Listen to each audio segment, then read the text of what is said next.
ఓం శ్రీ సాయిరామ్. ఈరోజు మంచి మాట. మనం పుట్టకముందు, పుట్టిన తర్వాత ఎప్పుడూ కూడా ఈ ప్రపంచం ఇలాగే ఉందండి. అందుకని మనం చుట్టుపక్కన వాళ్ళని మనం మారమని అడగకూడదు. కేవలము మన యొక్క ఆలోచనల్ని మనం సరిచేసుకుంటూ, ఆ యొక్క ఆలోచనల్ని గమనించుకుంటూ మనము జీవించాలి.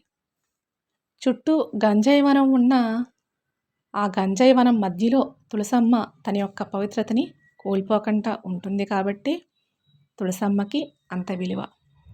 అదేవిధంగా బురదలో కూడా తామర పుష్పం వికసిస్తుంది కాబట్టి ఆ యొక్క తామర పుష్పానికి అంత విలువ. ఇక్కడ ఈ ప్రపంచం కూడా అంతేనండి.